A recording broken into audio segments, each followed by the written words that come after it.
Something unusual is unfolding inside Burkina Faso's corridors of power. Captain Ibrahim Traoré isn't surrounded by ordinary soldiers or protocol officers. He walks through silence, a silence heavy with purpose. Around him move men without faces, uniforms, or insignias.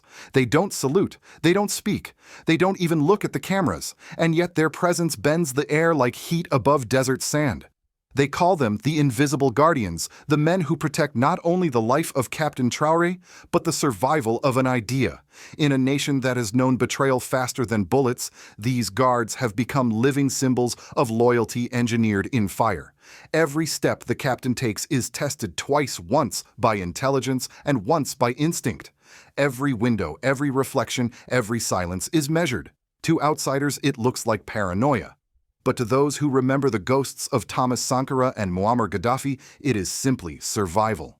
Burkina Faso is no longer a quiet backwater of the Sahel. It has become the beating heart of Africa's new defiance, a revolution led by a soldier who refuses to bow and a people who refuse to forget. Yet behind this calm discipline lies a question as old as power itself: who protects the protector? And when loyalty grows too absolute, does it become a wall or a prison? In this story, we'll go beyond the rumors and the myths. We'll step inside the invisible circle that shields Captain Ibrahim Traoré, the circle where silence replaces speeches and conviction replaces fear. Because what they guard is far greater than one man. They guard a vision that Africa can secure itself without asking permission. If you believe that truth deserves to be seen, not silenced, stay with us. Subscribe, share, and let's uncover the unseen heart of Burkina Faso's revolution. They don't wear uniforms. They don't smile for the cameras. They don't exist on paper. But when Captain Ibrahim Traoré enters a room, they're already there, unseen, unblinking, perfectly still. One stands slightly behind him, a masked sentinel whose eyes never leave the horizon. Another lingers at the edge of the hall, posture calm, but ready to react faster than instinct. And somewhere in the shadows beyond the range of microphones and cameras, there is a man they call Number 3, the mind of the operation, listening, watching, memorizing exits and faces. This is not an ordinary presidential guard. This is the core unit, the most secretive security formation in all of West Africa. Born not from privilege or ceremony, but from the ashes of war. These men belong not to a uniform or an institution, but to the revolution that brought Ibrahim Traoré to power. They believe in one mission: the captain must walk out alive. Their origins trace back to the Sahel front lines long before the world knew Traoré's name. Back when the country's army was divided, outgunned, and abandoned. In those desperate months, a young officer fought alongside his men in the dust and fire. He didn't command from a desk, he fought from the trenches. When food ran out, he shared his last meal.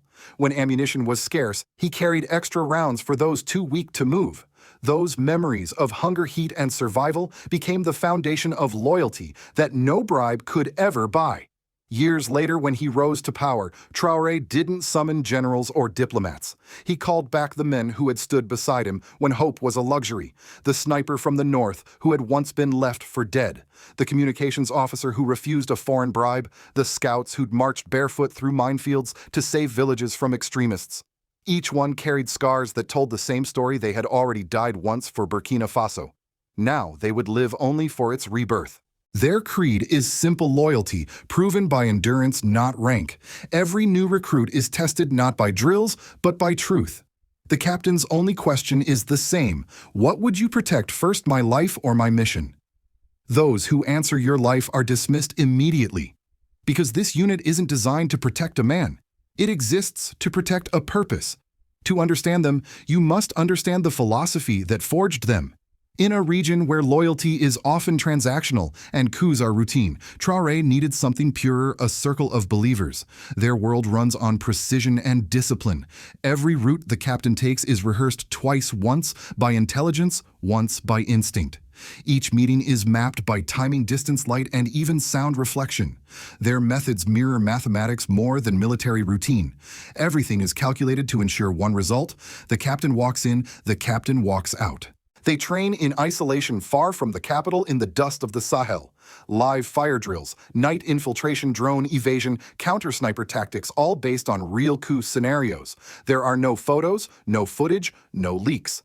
Their reputation isn't built on stories told, but on disasters that never happened. Outsiders call them ruthless.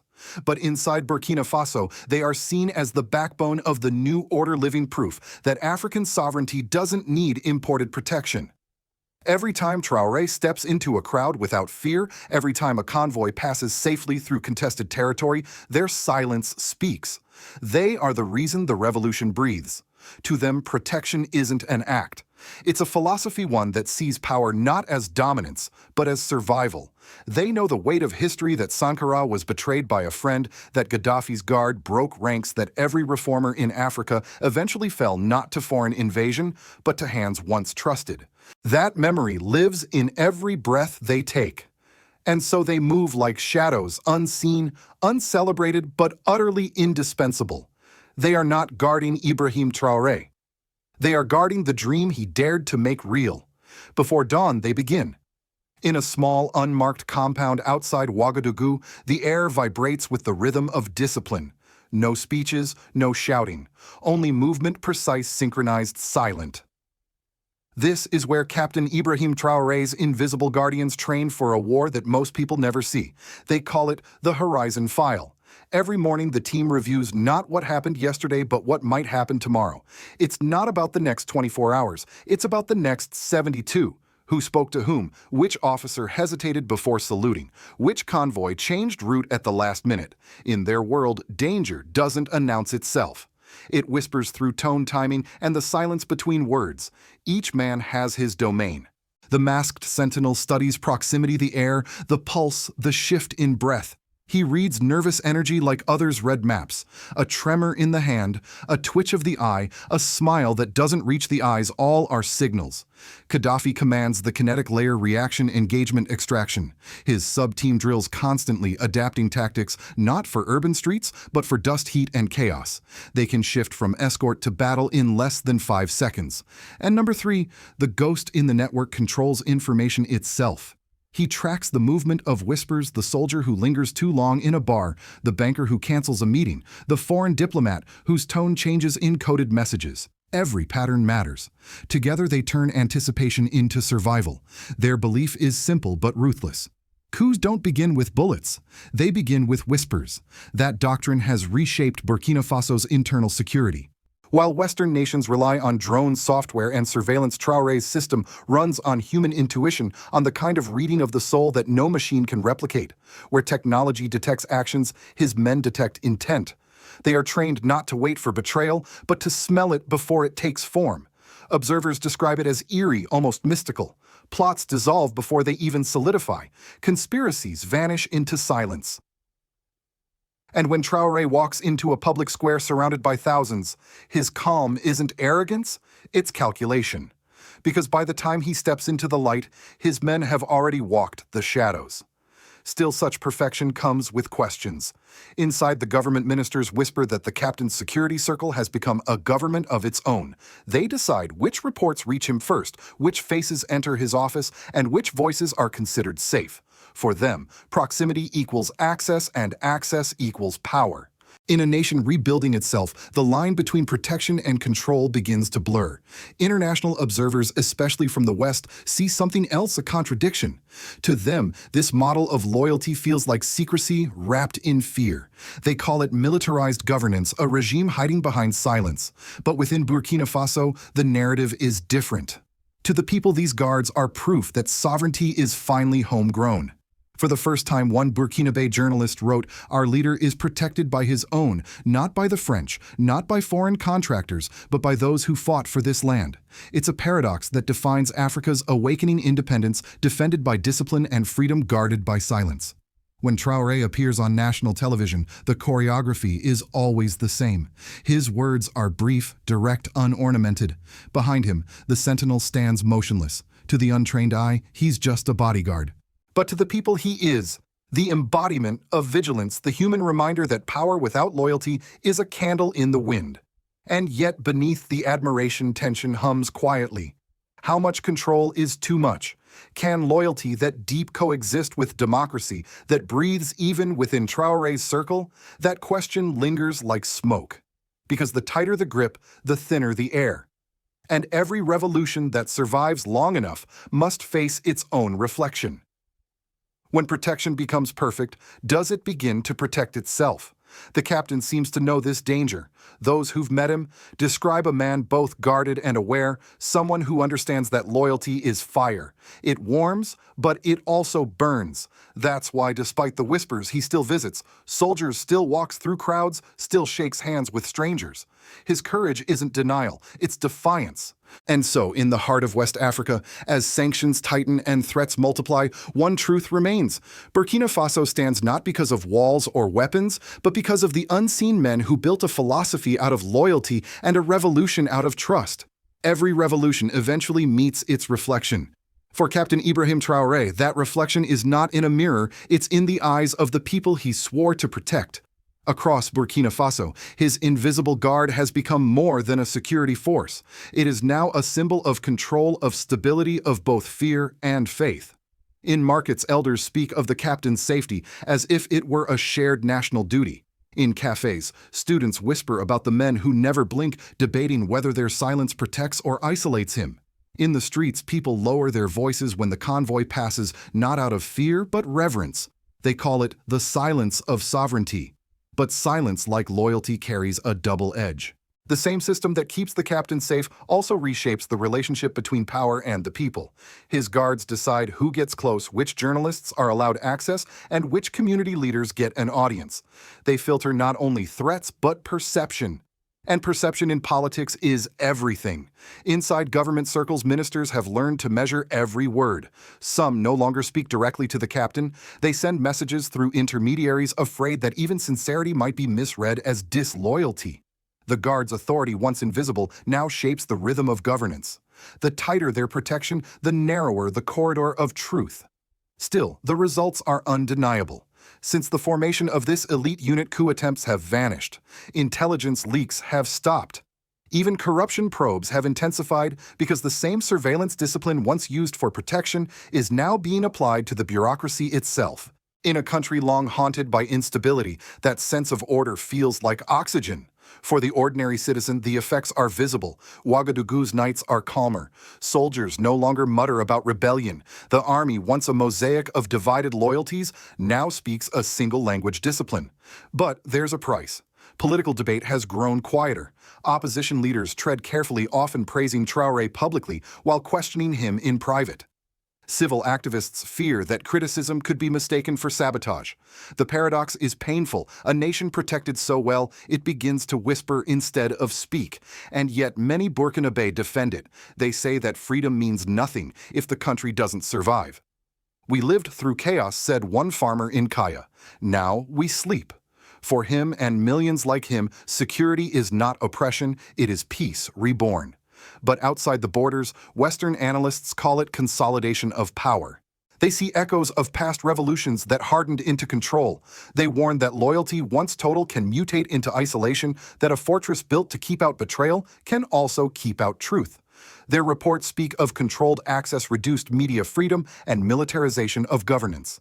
Yet they miss what the people inside Burkina Faso see clearly. This isn't tyranny, it's transition. The state is still learning how to breathe after decades of foreign suffocation. Traoré himself seems to understand the thin line he walks. In his public addresses, he no longer speaks about power, he speaks about duty. He reminds his audience that no leader survives without his people, a statement both humble and revealing. He knows that protection is temporary, but trust is eternal. The question now is whether that trust can grow inside walls built of vigilance. Because when silence becomes the language of stability, history always waits to see whether it will turn into wisdom or warning. From Washington to Paris, from the Pentagon to the Élysée, a quiet unease surrounds the name Ibrahim Traoré. In diplomatic circles, his rise is described as unexpected, his resilience as concerning. What disturbs Western analysts isn't just his rejection of France or his alliance with the Sahel bloc, it's the way he has built power without them, guarded by loyalty no one can buy. In the corridors of the U.S. State Department reports about Burkina Faso read like paradoxes. On one page, increased stability. On the next, shrinking transparency. How can a nation once plagued by coups now seem so disciplined? How does a young officer barely in his 30s command such unflinching devotion in a region where loyalty usually bends to money or fear? The answer unsettles them because Traoré's strength doesn't come from imported institutions, it comes from faith. Not religious faith, but moral conviction, the kind that can't be negotiated at summits or sanctioned by the IMF. American observers have seen this pattern before. In the 1960s, during the decolonization era, leaders like Thomas Sankara and Patrice Lumumba rose with similar zeal, speaking the language of dignity rather than dependence. The West called them dreamers, until their dreams began to work. That's when the pressure began. Today, history feels like déjà vu. For Washington strategists, the concern is not ideological, it's strategic. Burkina Faso's model threatens the architecture of dependence, a system where African security, finance, and governance orbit Western approval. When Traoré says we can secure ourselves, he's not just talking about soldiers, he's talking about breaking gravity. In Paris, this defiance cuts deeper. France once trained and equipped the very units that now refuse to salute its flag. French media framed Traoré's security circle as opaque, dangerous, even militarized mysticism. But to many Africans, that same silence looks like clarity, the sound of a people learning to protect their own. The global reaction splits along familiar lines. In Moscow and Beijing, analysts speak of a new African independence. Russian military experts quietly admire Traoré's hybrid model, human intelligence blended with psychological defense, a system that mirrors Cold War-era discipline, updated for the digital age. In Beijing, state newspapers praise his rejection of external domination while offering economic cooperation. Meanwhile, Western think tanks hold conferences titled The Risks of Over-Centralized Sovereignty in Africa. Yet behind the polished policy language lies an old fear that if the Sahel nations prove they can survive without foreign guidance, the rest of Africa might follow. For American citizens watching from afar, especially those who remember the 1960s civil rights movement, Traoré's story stirs something familiar. The idea that liberation must begin with self-control, that sovereignty must be defended not by slogans but by systems, echoes the same struggle for dignity that defined generations. Burkina Faso's transformation challenges the Western lens that equates silence with oppression and unity with conformity. Perhaps what the West sees as secrecy is simply self-defense, a nation learning to speak softly after centuries of being spoken for. And so the world watches half in admiration, half in anxiety. Because if Captain Ibrahim Traoré succeeds, it won't just be Burkina Faso that changes, it will be the balance of power itself. A new precedent will stand that Africa's stability doesn't have to be outsourced, it can be built quietly from within. Every revolution, no matter how noble, must one day face the weight of its own creation. For Captain Ibrahim Traoré, that test is unfolding now, not on the battlefield, but within the walls built to protect him. The invisible guards who once stood between him and chaos are now the keepers of order itself. Their silence has become the heartbeat of Burkina Faso, but silence, if it lasts too long, can begin to echo. What began as protection has evolved into philosophy, a belief that loyalty, discipline, and anticipation can rebuild a nation broken by betrayal. And for a time it has worked. The streets of Ouagadougou are calmer, the soldiers obey. The people sleep without the fear of a coup at dawn. Yet beneath that calm lies a question that every nation must answer: how much control is too much? Because history is full of revolutions that forgot how to breathe. The same vigilance that once saved them slowly turned inward, mistaking caution for purity and discipline for destiny. If Traoré's circle ever confuses devotion with dominance, the fire that guards the revolution could consume it from within. But there is another possibility, a brighter one. If this loyalty becomes institutional instead of personal, if this discipline turns into civic order instead of military silence, then Burkina Faso might achieve something the world has rarely seen: a self-defending democracy. A system where citizens, not just soldiers, become guardians of their own sovereignty. And that is the real story, not of men in masks, but of what they represent: a continent rediscovering the power to protect itself.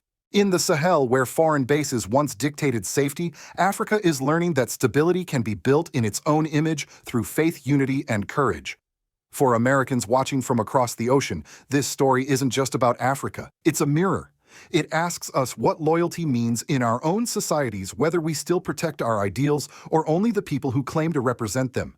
Because in the end, the question that defines every generation is the same. Are we guarding the truth or just guarding power? Captain Ibrahim Traoré has shown that sovereignty begins not with borders, but with conviction. But history will judge whether he can turn loyalty into legacy, whether his silent guardians will remain a shield or become a wall.